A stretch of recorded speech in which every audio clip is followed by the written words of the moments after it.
शायद मेरा यहाँ आना तुमको अच्छा नहीं लगा। सर मुझे क्या अच्छा लगता है और क्या नहीं उसकी फिक्र आपको कब से होने लग गई? हमेशा से।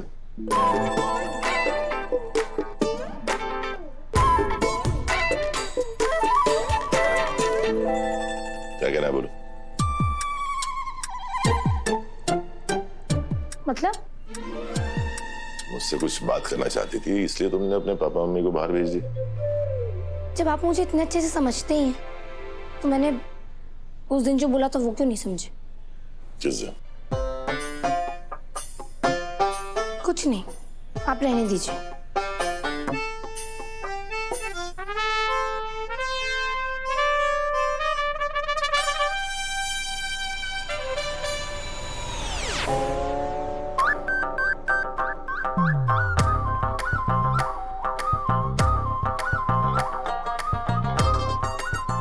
सर आप क्या कर रहे हैं?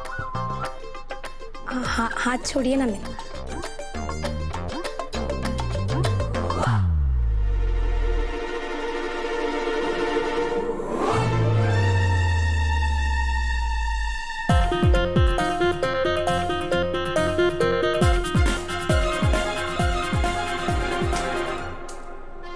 ये क्या कोई खेल चल रहा है? क्या? वही जो आप मेरे साथ खेल रहे हैं। ठीक है अब आपका ना बहुत हो गया। अब मैं आपके साथ एक खेल खेलूंगी। मैं आपसे जो भी सवाल पूछूंगी ना उसका जवाब आपको एक शब्द में देना होगा। बोलिए। ठीक है। सर आप यही चाहते हैं ना कि मेरी किसी अच्छे से घर में शादी हो जाए? हाँ। और आपको ये लगता है कि विपिन से शादी करके मैं बहुत खुश रहूंगी, है ना? हाँ। और ये सब आप इसलिए सोचते हैं क्योंकि आप मेरी फिक्र करते हैं? हाँ। फिक्र इसलिए करते हैं क्योंकि मैं आपके ऑफिस में काम करती हूँ? हाँ। काम इसलिए करती हूँ क्योंकि आपने मुझे जॉब दी है? हाँ। जॉब इसलिए दी है क्योंकि आप कहते हैं आई लव यू से ज्यादा इंपॉर्टेंट आई ट्रस्ट यू होता है ना? हाँ। इसका मतलब हम दोनों एक दूसरे पर बहुत ट्रस्ट करते हैं। हाँ। तो हम दोनों एक दूसरे से झूठ तो नहीं बोल सकते, राइट? हाँ।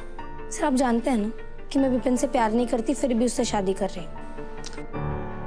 हाँ। और जिससे प्यार करती हूँ उसका नाम भी आप अच्छे से जानते हैं।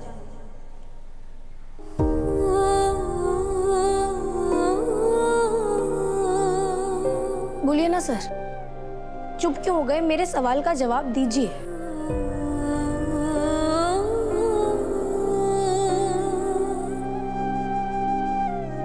कुछ सवालों के जवाब ना मिले तो ही बेहतर है। पर क्यों सर? क्योंकि जवाब सुनने के बाद सिर्फ दर्द ही मिलता है।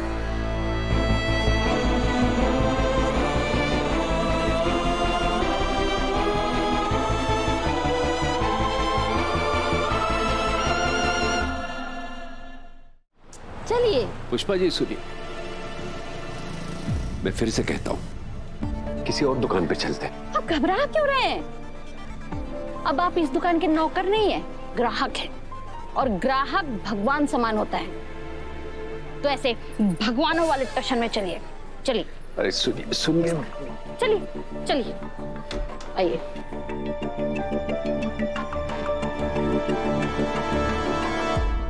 शर्मा जी आप? भाभी जी नमस्ते। कैसे आना हुआ आपका? केवल हमें ना अनु की शादी की शॉपिंग करनी है तो कुछ अच्छी साड़ियां दिखा। वो दिखा तो देगा पर तुम लोग खरीद नहीं पाओगे ना। औकात नहीं है तुम लोगों की। खरीदने की तो क्या, तुम लोगों की यहाँ खड़े रहने की औकात नहीं है। केवल सुबह सुबह बोनी मत खराब करो, इन सबको बाहर निकालो।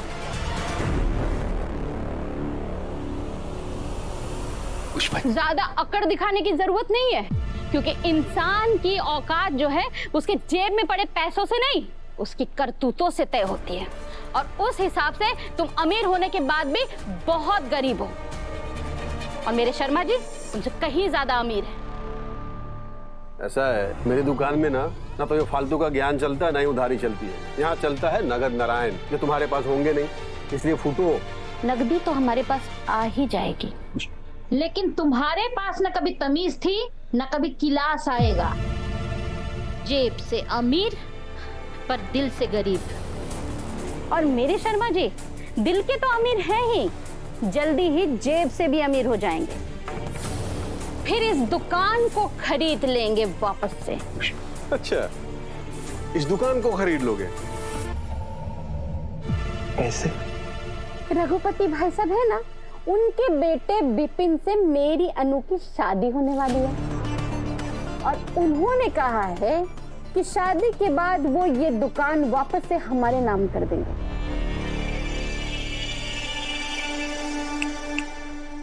हो गई ना सिट्टी बिट्टी गुम। अब एक और बात सुन, जल्दी ही तू भी गुम हो जाएगा, क्योंकि जिस राजनंदिनी साड़ी को बेच करके तू पैसे कमा रहा है ना चप्पड़ गंजू, उसका मालिक हमारा खासम खास है। एक्चुअली बोलूं तो वो अभी हमारे ही घर में। यकीन नहीं आ रहा है तो अपने रघुपति भाई साहब को फोन करके पूछ लो।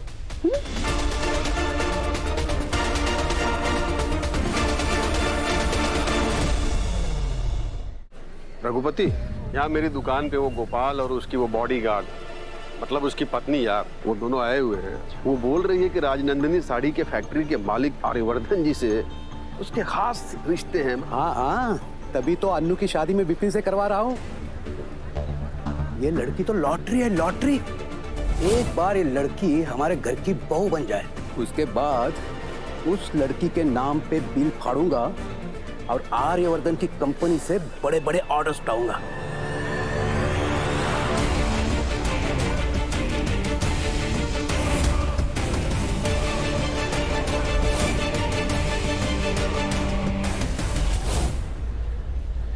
माता रानी, मैंने जिंदगी में पहली बार अपने लिए कोई सपना देखा, पर अब मुझे नहीं लगता वो कभी भी पूरा हो पाएगा। और गलती तो मेरी है ना, मैं कैसे भूल गई कि मेरी जैसी लड़कियों को ना सपने देखने का कोई अधिकार नहीं होता। हमारी किस्मत में खुशियां नहीं, सिर्फ एडजस्टमेंट्स लिखी होती, और मुझे भी वही करनी है। पर अगर विपिन से शादी करके मेरे पापा की दुकान उन्हें वापस मिलती है ना, तो मैं शादी के लिए तैयार हूँ। ये क्या, मेरे मम्मी पापा की खुशी के लिए मैं कुछ भी करने के लिए तैयार हूँ।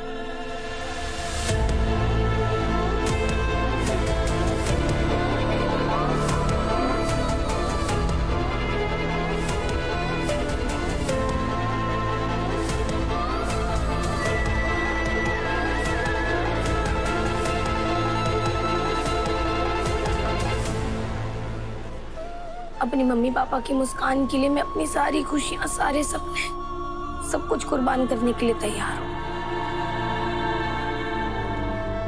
मैं दोबारा ऐसे कभी सपने नहीं देखूंगी माँ, कभी।